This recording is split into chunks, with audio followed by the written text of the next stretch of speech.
वडिलांची मिळकतीचं वाटप मागायचं आहे किंवा एकत्र कुटुंबाच्या मिळकतीचं जे आहे ते वाटप मागायचं आहे. आणि ते वाटप मागत असताना एक कायम कन्फ्युजन असतं. ते कन्फ्युजन असं असतं की त्या मिळकतीपैकी काही क्षेत्र जे आहे ते थर्ड पार्टी यांना, म्हणजे जे त्रयस्थ व्यक्ती आहेत तर त्यांना विक्री केलेलं असतं. आणि त्रयस्थ व्यक्तींना ते विक्री केलेलं असल्यामुळं त्यांच्या खरेदी खताबद्दल जे आहे ती नेमकी काय मागणी करायची, त्यांचं खरेदी खत जे आहे ते रद्द ठरवून मागायचं का त्या खरेदी खताच्या अनुषंगाने आपण अशी दाद मागायची की ते खरेदी खत आपल्या हिश्श्यावर बंधनकारक नाही. यापैकी नेमकी कोणती गोष्ट आपण केली पाहिजे आणि कोणत्या परिस्थितीमध्ये आपण कोणती मागणी करू शकतो या अनुषंगानं आज आपण बोलणार आहोत. नमस्कार, मी आपला वकील मित्र ॲडव्होकेट कैलास नाईक. कायद्याचं म्हणजेच तुमच्या फायद्याचं बोलूया तुमच्या हक्काच्या कोर्ट कचेरी या यूट्यूब चॅनलवर. तर जेव्हा आपण वाटपाचा दावा करणार असतो आणि त्यापैकी जर का काही मिळकती या थर्ड पार्टीला त्रयस्थ व्यक्तींना विक्री केलेल्या असतील आणि आपल्या हिश्श्याची मिळकत सुद्धा त्या थर्ड पार्टीला विक्री केलेली आहे जेव्हा असं आपलं म्हणणं असतं, तर त्या परिस्थितीमध्ये आपण वाटपाचा दावा दाखल करतो. वाटपाच्या दाव्यामध्ये आपण आपल्या हिश्श्याची मागणी करतो, परंतु जे खरेदी खत झालेलं आहे त्या खरेदी खताबद्दल नेमकी मागणी काय करायची, ते पूर्णच खरेदी खत रद्द आहे असं ठरवून मागायचं का ते खरेदी खत माझ्या हिश्श्यावर बंधनकारक नाही अशी मागणी करायची. तर ती कोणत्या परिस्थितीमध्ये करायची, तर याचं एक साधं सोपं उत्तर आहे. ते उत्तर म्हणजे जर समजा एखादं खरेदी खत आहे आणि त्या खरेदी खताच्या दस्तामध्ये आपण लिहून देणार मान्यता देणार असू, तर त्या खरेदी खताच्या अनुषंगानं आपल्याला ते खरेदी खत रद्द आहे असं ठरवून मागावं लागेल. ते खरेदी खत रद्द का आहे याची सबळ कारणं द्यावी लागतील.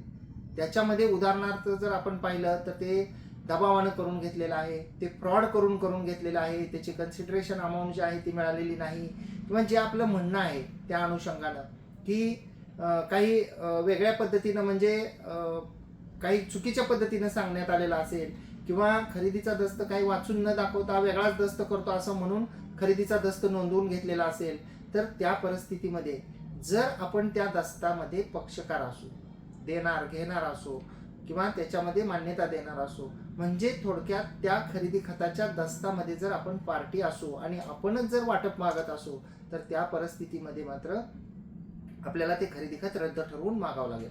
आणि जर का त्या दस्तामध्ये आपण पक्षकार नसू, म्हणजे आपण देणार नसू, मान्यता देणार नसू आणि आपला त्या मिळकतीमध्ये हिस्सा आहे, तर त्या परिस्थितीमध्ये मात्र जर आपण पार्टी नसेल त्या केसमध्ये, तर ते झालेलं खरेदी खत जे आहे ते आपल्यावर बंधनकारक नाही असं ठरवून जाहीर होऊन मिळावं अशा प्रकारचा डिक्लरेशन आपण मागू शकता. अशा प्रकारची जाहीर ठराव होऊन मिळण्याची मागणी जी आहे ते आपण या वाटपाच्या दाव्यामध्ये करू शकतो. आता या दोन गोष्टीच्या मागणीमध्ये म्हणजे फरक किती आहे आणि त्या केसवर किती फरक पडतो हे आपण पाहूया. कारण जेव्हा आपण एखादं खरेदी खत मूळतः बेकायदेशीर आहे, ते रद्दबातल आहे किंवा ते फ्रॉड करून केलेलं आहे किंवा जी मी आत्ता कारणं सांगितली त्या अनुषंगाने ते पूर्ण खरेदी खतच रद्द आहे असं जर आपली मागणी असेल, तर बरेचसे त्याच्यामध्ये गोष्टी असतात. जसं की लिमिटेशनचा पॉईंट असतो. खरेदी खत जर आपल्याला रद्द ठरवून मागायचं असेल पूर्ण, तर त्याच्यासाठी 3 वर्ष जे आहे ते लिमिटेशन आहे. आणि कब्जा आपल्याकडे आहे असं म्हणणं असेल, फक्त डिक्लरेशन मागायचं असेल तर 3 वर्ष आहे.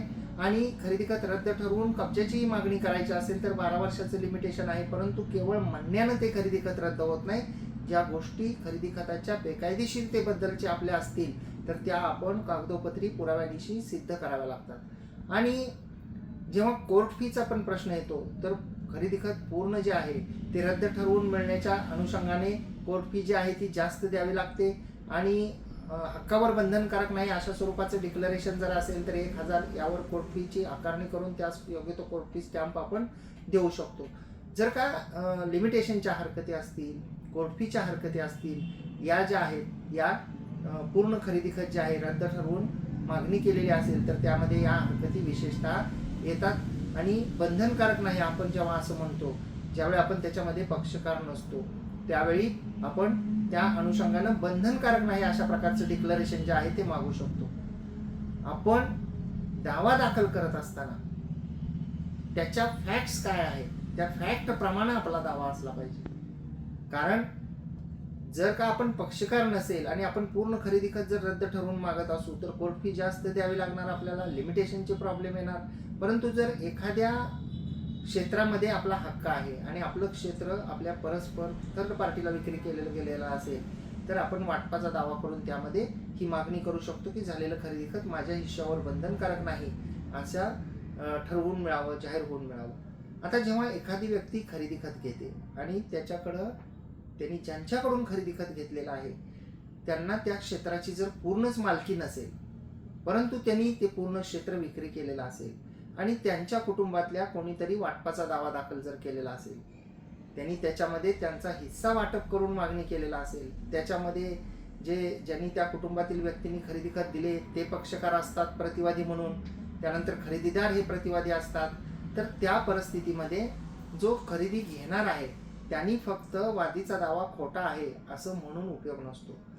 बऱ्याच वेळा असं होतं की फक्त वादीचा दावा खोटा आहे असं म्हटलं जातं आणि वाटप किंवा ते खरेदी खत जे आहे ते बेकायदेशीर आहे, हिश्श्यावर बंधनकारक नाही, या संदर्भातले जे इश्यूज आहेत, मुद्दे आहेत, ते मेहरबान कोर्ट त्याचं बर्डन हे वादीवर शिफ्ट करतं, म्हणजे वादीने ते सिद्ध करावे असं म्हणतं। परंतु कल्पना करा की जर समजा वादीने त्यांची केस सिद्ध केली, जो खरेदी खताचा व्यवहार झालेला आहे it was not for the benefit of the joint family, तो एकत्र कुटुंबाच्या हिताकरिता नव्हता, किंवा जे प्रतिवादी ज्यांनी मिळकत विक्री केलेली आहे आपल्याला त्यांना जर का तेवढा मिळकत विक्री करण्याचा राईटच नसेल, तर त्या परिस्थितीमध्ये खरेदीदारांनी जर का फक्त कैफियत दिली तर त्यांना अडचणी येऊ शकतात। म्हणून काय केलं पाहिजे की माझ्या मते तर की खरेदीदार यांनी त्यांचा प्रतिदावा सुद्धा केला पाहिजे आणि प्रतिदावा त्या दाव्यामध्ये जो वादीने दावा दाखल केलेला आहे त्याच्यामध्ये आपल्या कैफियत सोबत म्हणजे म्हणण्यासोबत प्रतिदावा केला पाहिजे आणि त्या प्रतिदाव्यामध्ये त्यांची मागणी असली पाहिजे की वादीचा दावा खोटा आहे, खरेदी खते एकत्र कुटुंबाच्या फायद्यासाठी झालेलं होतं, त्याचा फायदा वादीला मिळालेला आहे किंवा वादीने हक्क सोडलेले आहेत, जे काय आपलं म्हणणं असेल ते त्यासोबतच जर विकल्पाने म्हणजे जर का वादीने त्यांची केस सिद्ध केली आणि वादीचा त्यामध्ये हिस्सा आहे, जर का असं मेहरबान कोर्टाचं मत झालं तर त्या परिस्थितीमध्ये ज्यांनी आम्हाला मिळकत विक्री केलेली आहे त्यांच्या हिश्श्याला जे क्षेत्र येणार आहे ते क्षेत्र वाटपामध्ये आम्ही खरेदीदार असल्यामुळं त्यांच्या हिश्श्याचे ते वाटपामध्ये आमच्या हिश्श्याला द्यावं असे आदेश संबंधित महसूल अधिकारी यांना करण्यात यावेत, अशा प्रकारची मागणी आपण प्रतिदाव्यामध्ये केली पाहिजे। नाहीतर होणार काय की वादी वाटपाचा दावा करेल, ते त्यांच्या वाटपाचा आदेश घेतील, जे आपलं खरेदी खत आहे त्यांच्या हिश्श्यावर बंधनकारक नाही असा आदेश होईल आणि जेव्हा प्रकरण वाटपासाठी जाईल त्यावेळी वादी त्यांचा हिस्सा वाटप करून घेईल आणि उर्वरित जे आहे ते क्षेत्र जसेच्या तसं राहील, ते आपल्याला मिळण्याच्या संदर्भामध्ये माननीय कोर्टामध्ये कोणत्याही प्रकारचे आदेश होणार नाहीत। त्यामध्ये फक्त शेअर्स डिक्लेअर केले जातात वाटपाच्या दाव्यामध्ये, ॲक्च्युअल जे एक्झिक्युशन आहे डिक्लेरेशन ऑफ शेअरचं जे एक्झिक्युशन आहे ते दिवाणी प्रक्रिया संहिता कलम 54 प्रमाणे माननीय जिल्हाधिकारी यांच्यामार्फत माननीय तहसीलदार साहेब यांच्यामार्फत केलं जातं। म्हणजे जे एक्झिक्युशन पिटिशन आहे ती जिल्हाधिकारी यांच्याकडे दाखल करावं लागतं, तिथून ते माननीय तहसीलदार साहेब यांच्याकडे येतं। तहसीलदार साहेब हे मोजणीसाठी आणि वाटप तक्ता तयार करण्यासाठी प्रकरण जे आहे ते भूमी अभिलेख कार्यालयाकडे म्हणजे सिटी सर्व्हे ऑफिसला पाठवतात आणि त्या ठिकाणी हिस्से तयार होतात। आणि जेव्हा माननीय न्यायालयाच्या आदेशामध्ये वादीचा दावा मंजूर आहे, वादीला एवढा एवढा हिस्सा दिलेला आहे आणि वादीला त्या हिश्श्याचं वाटप करून द्यावं आणि हे खरेदी खत बंधनकारक नाही एवढाच आदेश होतो, त्यावेळी मोजणी अधिकारी हे त्या वाटप तक्त्यामध्ये फक्त वादीचा हिस्साच तेवढा वेगळा दाखवतात आणि इतर जे उर्वरित हिस्से आहेत ते सगळे एकत्रितच ठेवतात आणि त्याचा एक भाग करतात, म्हणजे त्या उर्वरित हिश्श्याचं जे वाटप आहे ते होत नाही। त्यामुळं आपण जर का खरेदीदार असाल तर आपण प्रतिदावा करून अल्टरनेटिव्ह पर्याय सुद्धा आपण मागितली पाहिजे, असं ग्राह्य धरून चाललं नाही पाहिजे की दावा हा डिसमिसच होणार आहे। जर दावा मंजूर झाला तर कमीत कमी आपण ज्यांच्याकडून मिळकत खरेदी घेतलेली आहे त्यांच्या हिश्श्याचं क्षेत्र जे आहे ते वाटपाने आपल्याला मिळणं गरजेचं आहे।